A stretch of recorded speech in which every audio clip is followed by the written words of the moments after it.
Hey everyone, welcome back to the next episode of the Ben Jones Show. Today, we're talking about how to lead like a soldier to dominate in life. All right, we're going to split this up into two parts. This is part one today, and I want to give you some tangible action items that you can apply.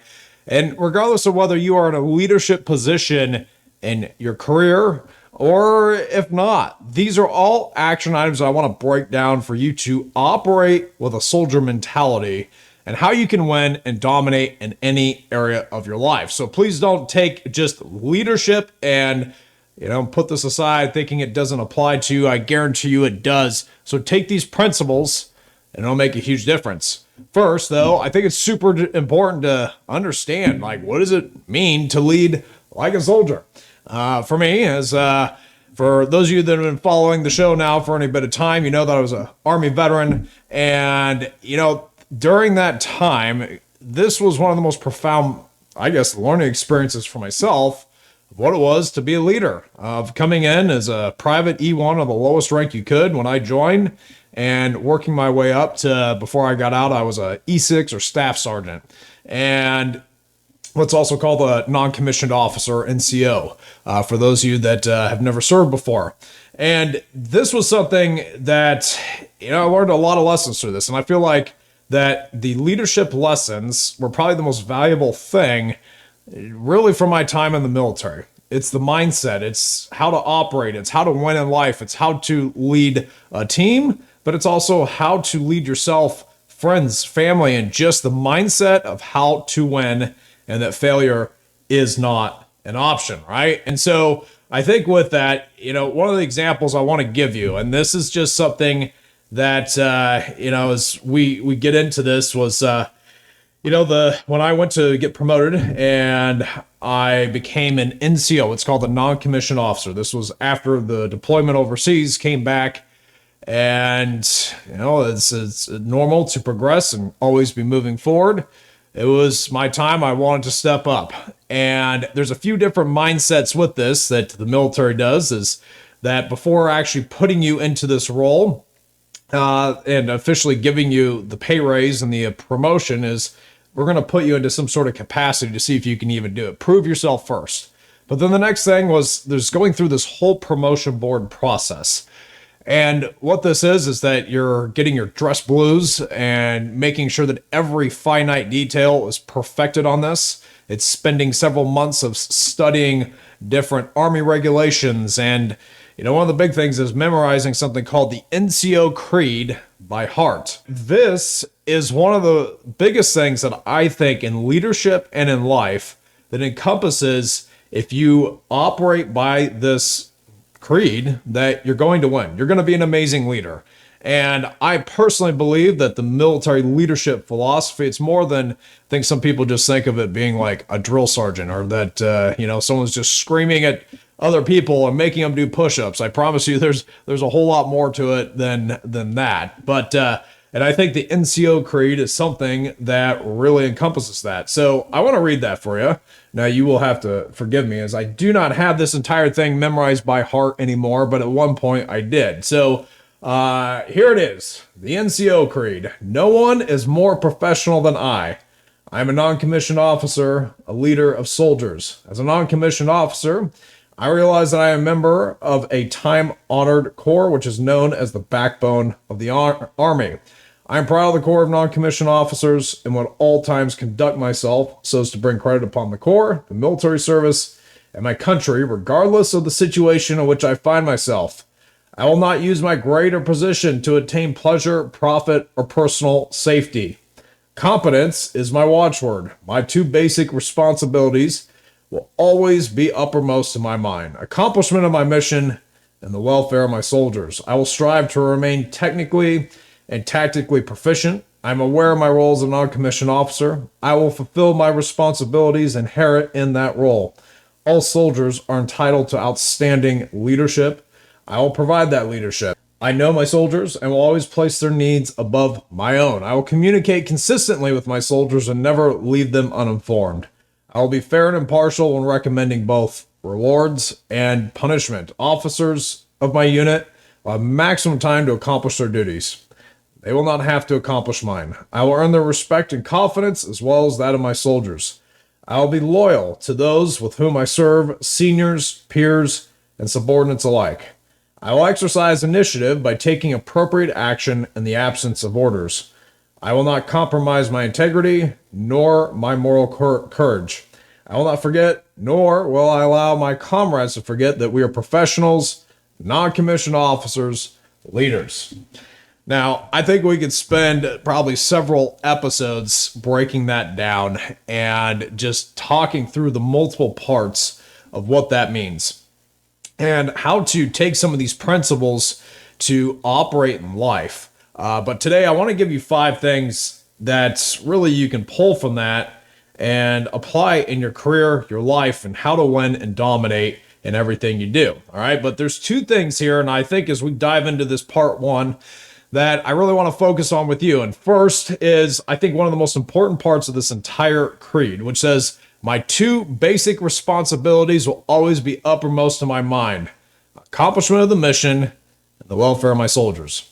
Now, this is easy to apply in a workplace that, your mission, whatever your company objectives are, your business, whatever you're trying to do, that is your mission. And it's being able to build that team and empowering them, leading them, taking them to that mission, right? But the other big thing, is taking care of your soldiers, your team, the people that are there. How are you making sure that you are putting their needs before your own? Because I think this is a big thing that is a issue that you see, and I think we've all had those bosses that were the people that you could not stand. They were the ones that, you joined the company and you tolerated your boss, right? That they were not really there to help and support you. Often were criticizing. Maybe they abused their position to take advantage of giving themselves special treatment while making you do things that, hey, because they were your boss, they got special privileges. All right, that's the whole opposite of what serving your soldiers, putting their needs above their own, and I think this is not something just within the military, but you can apply this to your marriage. You can apply this with your friends, relationships, in every area of your life. And think about this, and this ties back to part 1 of what we were talking about of being a servant leader, is that if you make your intention to how can I make sure that, all right, maybe it's at home. For men, maybe your spouse, or do you have a mindset of, all right, I go to work and, it's her job to go and make me all the food, whatever, traditional gender roles, right? Or do you flip that on its head? Like, how can I serve my wife? What are the things that are special to her? Maybe it's getting up and making her breakfast. Maybe it's doing different things that, you're thinking about what are the needs of, the family. How are you sacrificing, maybe doing stuff that is, I think an important thing, or, maybe it's buying a boat or a motorcycle or something you don't really need. How can you use that maybe as a way to further funnel that into, maybe your investment, your future? Or the big thing with this is don't think about yourself. How can you think about serving the others with you? If you have a team, are you looking at how can I help them grow and develop? If you've gotten to a point in your life and career, are you making it a point to sit down, strategize with your team? And this is something I personally like to do with a lot of my team too, is, a lot of them are different phases in their life. And how can I help them first identify a few different areas in their life to really focus on? One of the biggest things, I always kind of break this down into 4 different categories of how you can map out goals with your team. But, one of the big things is what are some of those personal goals that they want to do? All right. If it's maybe, hey, they want to be able to buy a house, or maybe they're wanting to learn a second language, or, what are those things outside of that career that they can, grow in? Another thing is their financial goals. I've also learned that a lot of people, a lot of stress, it comes from their finances. And if you can help them get their financial situation dialed in, and sometimes just simple stuff, saving 10% of your gross income It's making it a point that you're applying the savings towards investments, and maybe someone was buying a house or whatever that case is. All right. The other thing is their fitness. What are those fitness goals? Especially with my team and I, with us being in the fitness industry, it's even more important to practice what we preach and having those fitness goals dialed in and making sure that we're always working towards something, that's we're going to push ourselves further. All right. And the last thing I like to talk to about, and again, this comes back to just serving your team, is just talking about what are those, I would say, their faith or personal growth, spiritual growth, something in that realm. That, what is it that they're really doing to kind of look inwardly at themselves to really be able to grow and be better. All right. And I think that as a leader, you have to look at it. Your job is to serve and coach and develop people, right?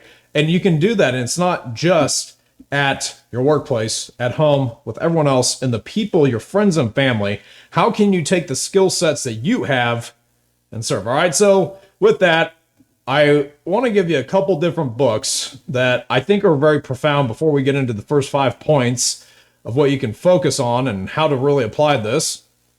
But, one of them is called Extreme Ownership by Jocko Willink. Again, a lot of these books, and especially this one, applies to leadership, but it applies to life. And Extreme Ownership, it's very much Jocko Willink. If you don't know who he is, he's a Navy SEAL commander and has written several books. But this extreme ownership mindset is very much a military mindset as a whole, is that you own everything that goes wrong. And you know what? That don't be a victim and point fingers. If there's problems in your life, what are you doing to cause it? And while that's a subject for a whole other talk, I'm going to say pick up that book and it will have a profound impact. The other one that I always recommend to people, and this is one that we have our team read as they join our team, is How to Win Friends and Influence People by Dale Carnegie. It was written back, I think, in the 1930s. And this book is a life book, that leadership, sales book, career advice. It's one of these books that if you apply the principles in this, you will win in every relationship that you have. And I think that if you understand how to win with people, you're going to win in life. You have to understand the principle of this, that if you have a lone wolf mentality, that's only going to get you so far. That in every single thing that we do, we need others. People are built for community. We are built to be around others. And if we're operating by ourselves, we're going to struggle. And it's, probably not going to end up well. So I think one other example, and I heard this from John Maxwell, who is another author and leadership just coach and someone that has I've learned a tremendous amount from. And it said this example, is that if you ever see a turtle on a fence post, it probably didn't get there on its own. And just think about it like this. Whether you've been very successful in your life or you see other people that have been very successful, they did not get there by themselves. Sure, they had to put in the time, work, effort to get there, but there was also people along the way behind the scenes that were supporting them. And just realize that mentality that if you want to win and dominate in life, that a big part of this is understanding how to build that team and lead people in your personal work and every other area. All right. So this is really where I want to dive into the first 5 principles of this. It's called embracing the suck. All right. This is a military mindset as well. It ties into this whole idea that, when things are hard, when it's uncomfortable, if it's cold outside, when you're doing a long run, when you're physically exhausted, when you are miserable and your body is in pain, you embrace it. You love it. You love the difficult things, because the adversity and the suck is how you get stronger. And so I want to give you an example of something that had happened, again, pulling from one of the stories when I was overseas in Iraq, and how going through difficult things really makes you stronger, and how it makes you more equipped in this mindset of embracing the suck. That I see that this is one thing holds so many people back in life, and how you can use this that's going to help you break through barriers and take you to the next level. But first, when we got deployed, and I remember when we were over there, so I went in as military police, and we were tasked with convoy security, so never doing anything glorious like some special ops guys. We were glorified truck drivers escorting convoys all over the country. And so with that, and when I was there from 2006 to 2007, that was also during the peak of the Iraq War, and we got blown up a lot. There was a lot of IEDs. We constantly were rolling into ambushes and just, had a lot of crazy stories that I could share over the course of this podcast. But I remember the first time we had been in the country for just under a month, and we were doing a convoy down towards a base called Taji, and we ended up, we were driving, it was at night, and all of a sudden I remember I was the driver that night, started seeing trace, and it took a second to register of, wait, we're getting shot at. That it's this holy crap moment. This is not training, this is real now. And, remember, hey, we're taking fire. We're taking fire, for 11 o'clock. And there was a handful of gunmen out in the bushes and off the side of the road, and we started, our gunners, this was their first time, and started returning fire. And it was kind of a sloppy experience. And we got back and saw, okay, well, there it is. Had the first experience. And, it wasn't really anything great. But I tell you this because that first one, and sometimes, some people are like, wow, you're getting shot at. Like, man, some people can look at when you're taking fire in life, do you dread it? Or do you look at it as like, bring it on? And you know what? If the enemy or whatever that enemy is in life is trying to take you out, God help them because they're going to die for trying. And do you take that mindset so that way you almost look forward to taking fire? And so if we fast forward through the rest of the deployment, in some ways, that's one of the things of how we had to start operating is, okay, we got the first one. What went good? What didn't? And how do we when to dominate? And so I'll fast forward to our very last mission that we ever went on.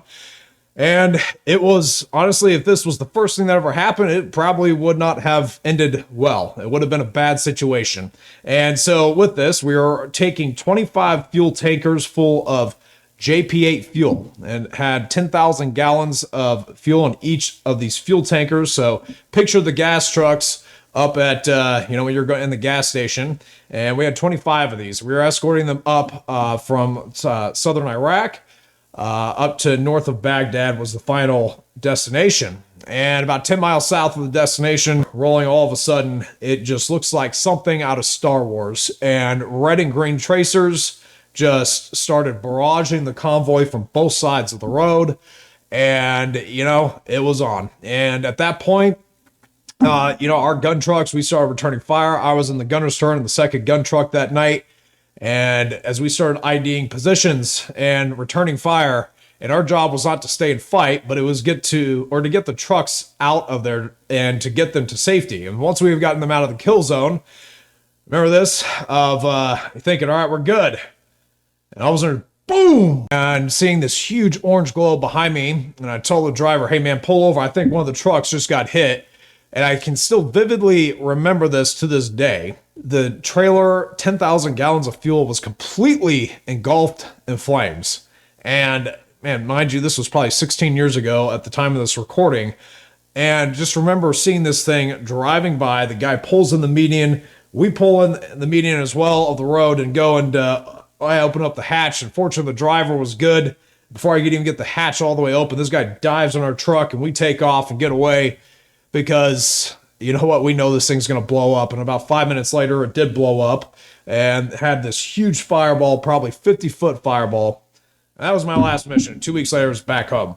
But I tell you that because it comes back to this whole mindset of embracing the suck. Do you look at bad things that happen and become a victim and woe is me? Or do you look at it as, hey, I'm grateful for this. What can I learn from this difficult situation? How can I take this to win and dominate? And so that way, when things happen in life, because they always are going to happen, bad things are always going to happen, but you can look at it as woe is me and being a victim, or you can take it as this is me getting stronger and better. Because just like our last firefight, if that had happened the first time, you know what? We wouldn't have been equipped to do that. But because of all the other situations that happened before, man, we were operating like a fine oiled machine.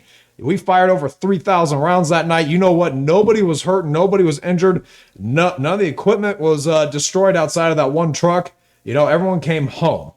And it was because of those previous experiences. So remember that. Lesson one, embrace the suck, right? And so this is the next thing I want you to dive into is our second point. That whether, especially this one, of whether you're leading a team or whether, it's within your family, your friends.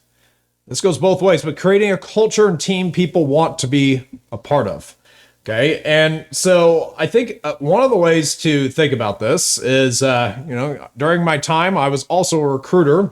It was always funny, especially men. You can probably relate to this. How many of us wanted to be a Marine when, for those of us who were in high school, we're thinking about joining the military? The Marines, they have the best marketing and recruiting efforts. They provide the least benefits, but it's because it's always the Marines, the few, the proud, right? It's the honor of being able to wear the uniform. That, can you handle it? Are you good enough? And that's why I remember every single time of going into these high schools and, talking to these kids and they're like, I'm going to be a Marine. And it was so funny because during this time where the Army was offering all the college benefits, enlistment bonuses, and you know what, like, while I still was able to help a lot of kids and helping them join the military, that there was still a lot that still ended up going to the Marines for the very reason of, like, I want to be a Marine because the Marines are the best, right? Now, I don't necessarily agree with that. So if you are a Marine, I'm sorry. But hey, just kidding. But anyways, you have to understand that the Marines have done a really amazing job with what they're doing with this. So how do you take that same type of mindset and creating a culture and team that people want to be a part of? And again, this is something that goes within a company, but your personal mission, values, everything else. Again, for those of you that, if you are wanting to kind of learn more about this, always make sure and listen to episode 1 where I give you my 6 tenets for life. But one of these things is you kind of look at this, and I think my personal mission, which we've also tied this back to what we've done here at the Fit Body Boot Camp for the multiple locations I own. And a mission is to change lives every day.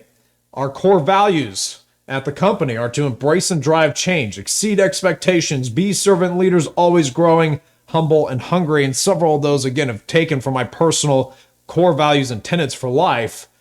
But this is the big thing, that when we are hiring our team, when we are looking for people that we're bringing in as coaches, admin staff, there was a lesson that I always got. And again, this was one from, I think it was John Maxwell, that said is hire people based off of your values, not their skills. Meaning, if I am looking to build a team, I would rather find somebody whose values align with what we're trying to do, instead of finding somebody that maybe is highly skilled, a rock star, but values don't align. And I'll give you an example of what that might look like, and especially within our Fit Body Bootcamp locations, is that there's been several situations where we have brought in personal trainers that have been in the industry for 15, 20 years.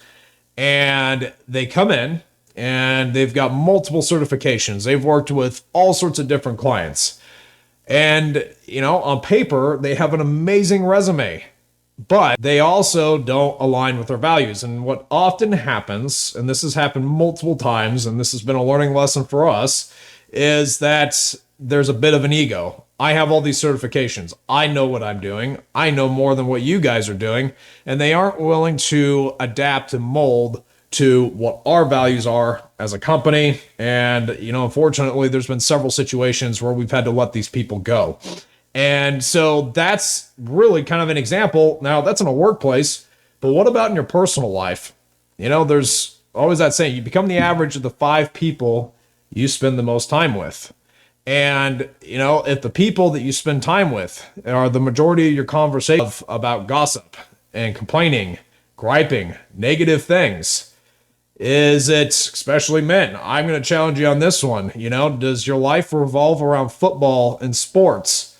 Is it just sitting down and spending hours upon hours memorizing stats that is really, what is that doing for you in your life and your family? Okay. What about on, the other side of, just building your personal network, right? Do you hang around with people that are going to challenge you to be better, that you're driving towards things? And again, as a big part of this podcast is dominating in life, and it's not to be mediocre. It's how do you get to be the 1% and whatever it is you're trying to do, and not the 99%. Just in mindset with this is look at people that are at a place in life that you want to be, and how can you model their behavior? And just always remember this, and especially when this comes back to building your team, whether it's on your physical team in your workplace or your personal network, is, surround yourself with people that are going to challenge you to be better, that are going to be, even in fitness, does everyone that you hang out with, are they unfit? Do they, go out and don't make their health a priority? Are there bad habits? Because the thing is, if that's who you spend your time with, then you will probably become the average of that. So with that is lesson 2, really creating a culture and team people want to be a part of. Try those things and tie that into your life. Okay. So now next lesson, lead from the front. You set the example. Okay. And so I always like to give this example, especially in the fitness industry. Now, for some of you, I know that this might offend you, but part of this is being real and honest, is if you are a personal trainer and you are fat, how are you leading from the front? And I've seen this again with several, I think, just people in the industry, that if someone is coming to you as the trainer and the expert and you don't practice what you preach, why are they going to, sign up and hire you as their coach? Kind of the same thing as a doctor, right? How many doctors have we seen that may be grossly overweight, or that, you've probably heard the whole thing of the lung doctor that smokes. All right. Like that in a lot of ways is, how are you leading from the front? In many ways, it actually makes you a hypocrite, because you may have the knowledge, but if you're not applying it, then how are you going to be able to help others? And I think this ties back into the workplace in so many ways of how you do things. And I think, and it comes back to what I was saying a little bit earlier, of the mindset between being a boss and being a leader. All right. And the boss is the one that's going to tell you what to do. The leader is going to be the one that shows you what to do. I'm going to give you an example of this, of stuff of even what I still do with our team. It was actually probably about a month ago. I was going into one of the facilities, and there is someone that goes in, and I think it's like between some of the workouts, they just wreck the toilet. It seriously looks like a Picasso painting, and someone just leaves it like that. And I remember going into the bathroom and saw this, and you know what? I went and grabbed our team and said, hey guys, check this out. What do you think that's going to leave for the impression of someone else? And I took it and cleaned it right there with them. And I'm giving that as an example because you know what? I have the mindset that, you know what? It does not matter what role or level I'm at. I will always be the one to get the turd speckles off of the inside of the toilet and show my team that, you know what? It does not matter what needs to get done to get the job done. And it does not matter what your level is. You have to have that mindset that you need to be able to show and lead from the front instead of telling to do, right? So take that in every area of your life. Is it your family? Are you looking to be a better husband? All right. Are you the one being intentional about driving date nights, or being thoughtful and considerate of your wife, maybe buying her flowers? Inside your workplace, when there is something like on your team, and maybe you're not in a leadership role yet, but another mindset that always came from the military was, if there was someone asking for a volunteer, always be the first one to volunteer. If somebody needs someone, that you're always the person to go to that's going to step up and separate yourself among your peers. So in everything you do, just remember this, is leading from the front is doing the opposite of everyone else. It's coming back to serving those. It's stepping up. It's pushing yourself outside your comfort zones, right? And remember, it's being the person that's going to, again, you're leading the way. And I think one of the things I want to give you an example of what not to do. And there is this saying that people join companies, they quit leaders. I think for me, in my personal experience, I'll give you another story that when I was overseas and my time in the military as a whole, is one of these things that's, I just say, as people start getting promoted, and some of them for the wrong reasons, and they become NCOs or officers, and they get a bit of a God complex, because in the military, there's very much that you do not question your NCOs or your leaders. You just basically, you shut up and do what you're told. And so with that, there's this mindset that, that sometimes people get into this and they let it go to their head and they abuse the position. It's very much of doing something of, I'm going to tell you to do this and do as I say and not as I do. And I remember when I was overseas in Iraq, I remember one of the prime examples of he was actually my squad leader at the time, that ended up really kind of taking this a whole other level. And I remember we would roll out on missions, and if he was in our truck commander position for our truck, part of his duties was making sure that the radios and comm checks were ready to go. And oftentimes, as we're doing mission prep, he would just make me go and do it, which, hey, I learned it. I knew how to do the stuff, which that's fine. But while he'd be over there just screwing around and joking with other people while I was the one doing his job. And then when we'd roll out on missions, and I was one of these things that we would roll out the gates and he would then pass out, because we always roll out at night ops. And so we're rolling out after sundown, and 15 minutes after we rolled out the gate, he'd go to sleep. I remember one time, because it was myself and at this time I was a driver and then the gunner in our truck, we thought, screw this guy. He's an absolute, no, this is unacceptable. But he was also the one, if we challenged him, he was going to quickly start threatening us and everything else. And so what ended up happening was there's two things.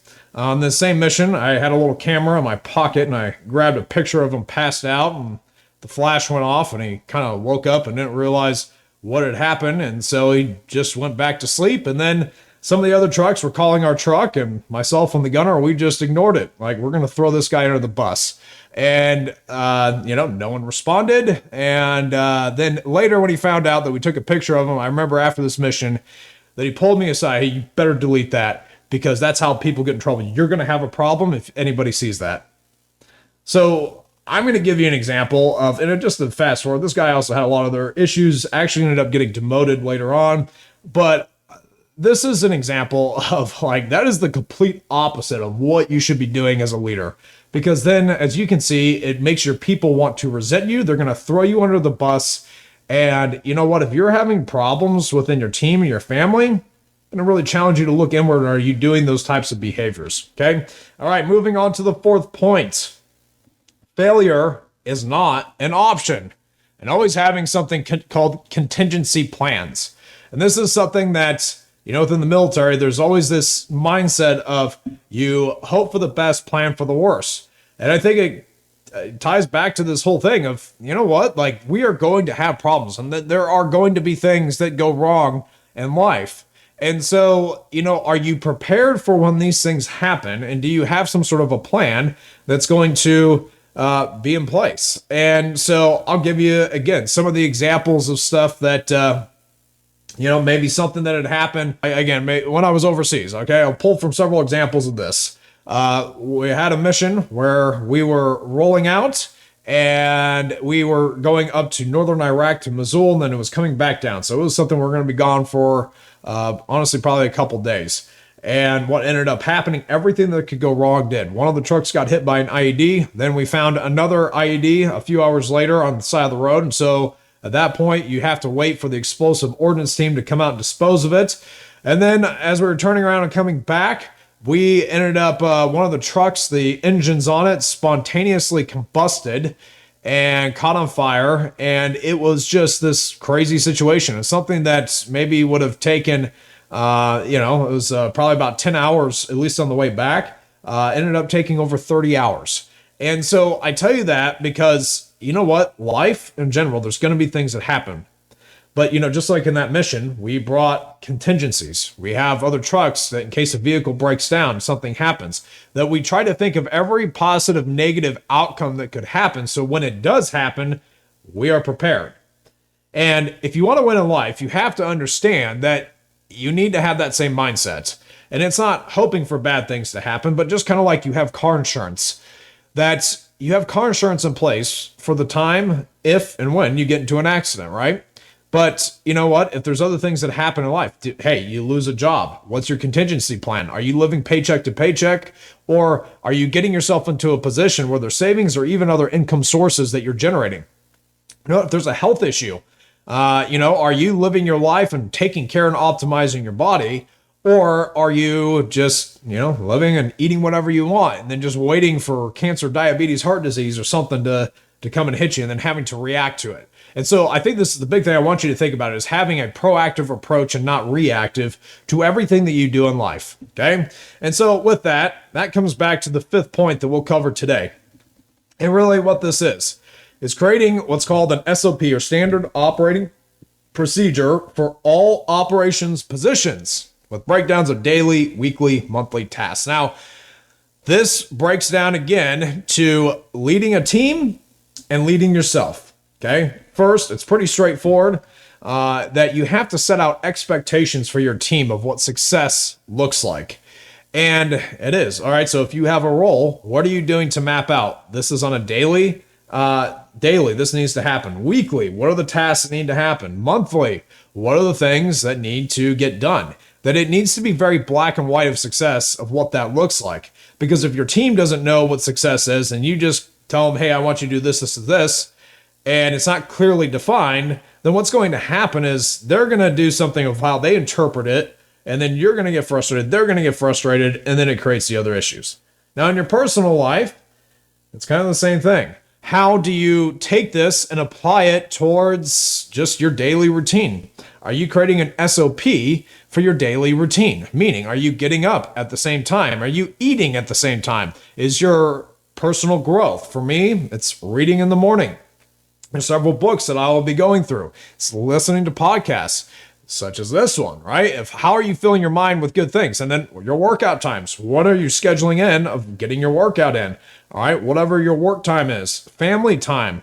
Do you have your day mapped out and that you have an SOP for yourself of success? Because if you just show up and you're doing it at a whim and whatever you feel like, you know what? You're probably not going to win in life, right? And there's always this saying that if you fail to plan, then you plan to fail. All right. So here you go, everyone. That is part one. I'm going to cut it here. Make sure you come back to the next episode of part two. We're going to be giving you some more of details on how you can win and take the leadership lessons in life to dominate and crush your goals and truly fulfill your purpose, passion, everything you're doing. All right, friends, we'll see you in the next episode.